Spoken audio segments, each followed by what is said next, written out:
this is a 2000 Big Bear 350, and you can hear the ticking.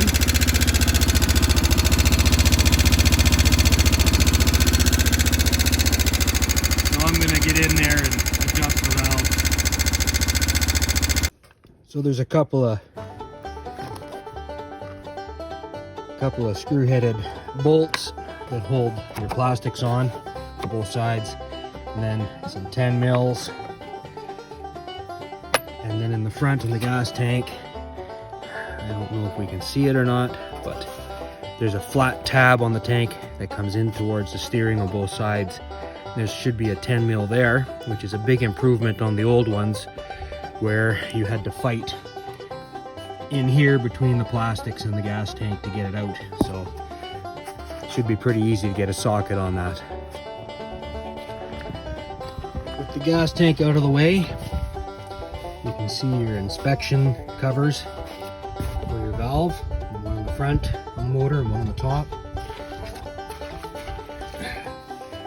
You're gonna have to take this cover off on the side here to be able to see your camshaft, or at least the position. And then down there you can see the inspection cover there that'll allow you to look at your position of your flywheel. So I'm gonna get all these things open.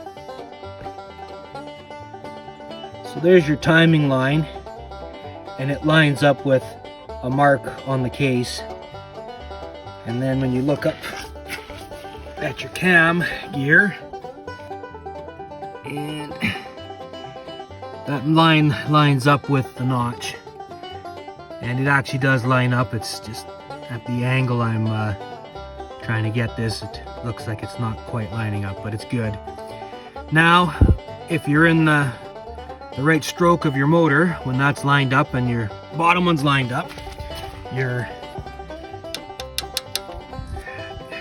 little tappets there should be loose. I don't know if I can see the other one, but you can probably hear it.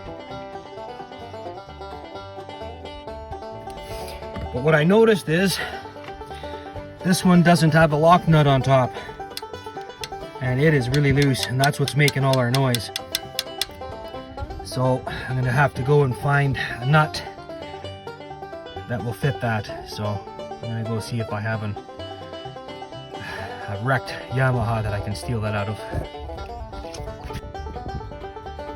So you get your feeler gauge, and you need 0.002 to 0.004. I'm going right in the middle with 0.003. And you tighten this down in the center until it's snug, and then you tighten up the lock nut, and you make sure you're not pinching. You can hear it's dragging through there, but it's not pinching, so my gap now is locked in place at 0.003. For the exhaust side, you want 0.006 to 0.008. So I'm going to take my two gauges here at 003 and 004 and put them together. It gives me 007, so I'm right in the middle. I'm going to do the exact same thing on the exhaust side. Now I'm not going to video that because it's too hard to see, but that's what I'm going to do.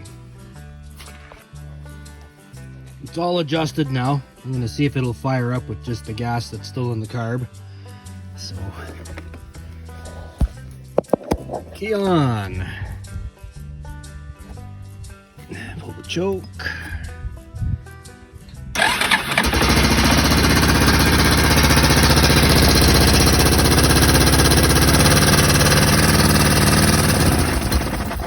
That's a lot quieter. What an improvement. Thank you.